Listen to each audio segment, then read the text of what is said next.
اللہ سے اپنے معاملات مضبوط کرو. ایک واقعہ، اے بھائی بیٹھ جاؤ، آجو بیٹھ جاؤ. آپ بھائی جان تھوڑا سا پیر نیچے کو کر لیں، بڑی مہربانی، بڑا احسان ہو گیا آپ کا. توجہ ہے کہ نہیں؟ تو کس کے سامنے؟ غوث الاعظم فرماتے ہیں اللہ کی شکایتیں کرنی ہے تو اس سے کرو جو اللہ سے زیادہ مہربان ملے. ہے کوئی؟ تو پھر یہ غم، یہ بارش، یہ گرمی، یہ سردی، یہ چوراہے پہ بیٹھ کے اس کی برائیاں کرتے پھرتے ہو. ارے گرمی کی کون ڈالتا ہے بولو؟ موسموں کو کون بدلتا ہے؟ ایک صاحب نے مجھ سے کہا کہ گرمی بہت ہو رہی ہے. میں نے کہا گرمی ہو نہیں رہی ہے، اللہ موسموں کو بدل کے اپنے ہونے کا احساس کروا رہا ہے. ایک مرتبہ مدینے میں ہوا بہت تیز چل رہی تھی. ایک صحابی نے کہا ہوا بہت تیز چل رہی ہے. حضور نے فرمایا یوں نہ کہو ہوا تیز چل رہی ہے، خود تھوڑی چل رہی ہے، میرا رب چلا رہا ہے تو چل رہی ہے، یوں کہو. تو ایک بادشاہ نا پرانے زمانے میں سفر پہ گیا شکار کرنے. آپ نے شکاری دیکھے ہوں گے. شکاری جب شکار کرتا ہے تو پاگل سے ہی ہو جاتا ہے اپنے شکار کے پیچھے.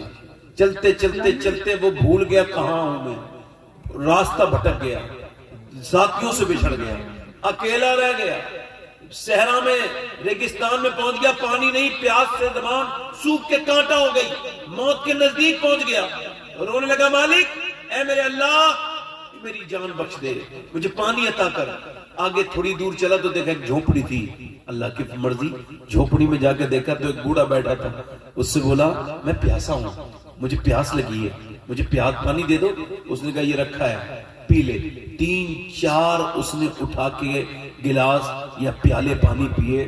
پھر جب ریلیکس ہوا بولا میں بادشاہ ہوں اس ملک کا، کبھی کوئی کام پڑے تو آ جانا. لو یہ میری انگوٹھی ہے، کبھی کام پڑے تو آ جانا. میری انگوٹھی دکھاؤ گے تو کوئی تم کو روکے گا نہیں، میرے پاس پہنچا دیں گے، VIP ٹریٹمنٹ ملے گا. اس نے کہا ٹھیک ہے. اب وہ گیا، اب وہ تو چلا گیا. 1-2 سال کے بعد اسی آدمی کو، جھوپڑی والے کو جس نے جان بچائی تھی، کوئی بات یاد آئی، اس کو تکلیف ہوئی تو اسے انگوٹھی یاد آئی. اب گاؤں کی دیہات والی زبان، اس نے سوچا انگوٹھی بیچ کے کام چلا لو. پھر سوچا کیا پتا بادشاہ کی انگوٹھی کتنی مہنگی ہو، کتنی قیمتی ہو. وہ بادشاہ کے یہاں گیا، لمبا سفر کر کے پہنچا. جب وہ پہنچا تو انگوٹھی اس نے دکھائی تو اس کو اندر لے کے چلے گئے. اور جب اندر لے کے گئے تو بادشاہ کے بڑی عزت ملی. انگوٹھی دیکھتے ہی لوگ اسے سلوٹ مارے اور ایک دم اندر پہنچا دیا.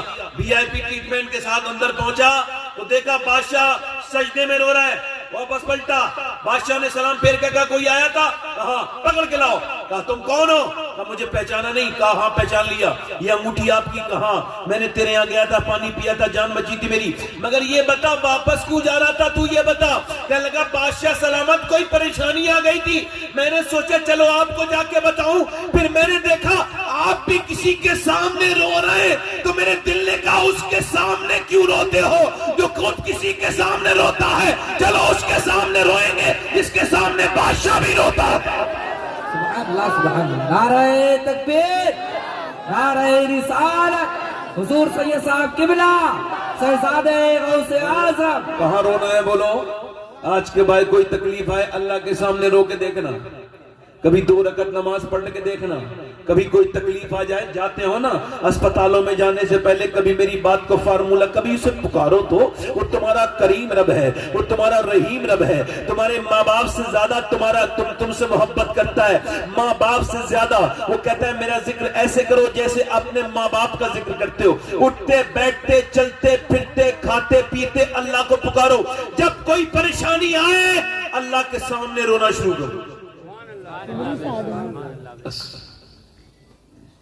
کسی کو اپنا درد بیان، مرضی آپ کی ہے. میں نے تو جو نسخہ تھا بتا دیا.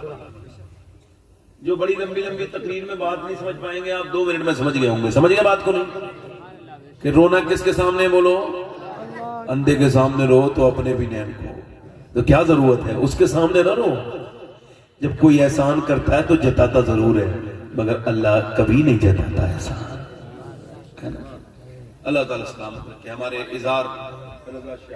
اظہار بھائی، ہمارے شاہ جہاں پوری ماشاءاللہ بڑے اچھے شاعر ہیں، بڑے اچھے نقیب ہیں، یہ سب لوگ اچھے ہیں، یہ علماء، یہ جتنے علماء ہیں میں ان سب کا خادم ہوں، میں کسی لائق نہیں ہوں، میں تو ایک عام آدمی ہوں، مجھے تو یہ بھی خبر نہیں کہ میں جنتی ہوں یا جہنمی ہوں، کیا پتہ مر کے میرا کیا ہوگا، کیا حشر ہوگا، اللہ مجھے معاف کرے گا کہ نہیں کرے گا، امید ہے کہ اللہ معاف کرے گا، میں کسی عزت کے لائق نہیں، ساری عزتوں کے لائق میرا رب ہے۔ تو آپ حضرات ذرا سبحان اللہ کون کون لوگ کسے کسے یاد ہو ذرا بتاؤ، ذرا سبحان اللہ کر کے دکھاؤ، نہیں جنہیں یاد ہو ذرا زور سے بول کے بتائیں۔ ویسے سبحان اللہ کہنے میں کتنی نیکیاں ملتی ہیں، کتنی ملتی ہیں بتاؤ، کسی کو خبر ہے؟ نیچے سے، اوپر سے نہیں، نیچے سے پتہ ہے کہ کتنی نیکی ملتی ہے سبحان اللہ کہنے سے؟ 90 ملتی ہیں، 90 ملتی ہیں۔ اب جس کے پاس کم ہو نیکیاں وہ ذرا زور سے بولے سبحان اللہ، اور جو بہت بڑا ہو گیا ہو ابلیس کی طرح وہ نہ بولے، آپ ذرا جس کے بعد نیکیاں کم ہو ذرا زور سے بولے سبحان اللہ۔ ماشاءاللہ، اللہ کو جس نام سے پکارو گے اسی کا صدقہ ملے گا۔ 2-3 شعر کی فرمائش ہے اور میں نیکی کو بھی کم نہیں کرایا ہے، مائک بہت اچھا بول رہا ہے بھائی آپ کا، پڑھ دوں 2-3 شعر؟ ایسے تو نہیں بھائی، ہم تو بڑا سنی لوگ ہیں، ذرا حضور کا ذکر کرتے ہیں تو محبت کے ساتھ کرتے ہیں، دونوں ہاتھ لب کا یا رسول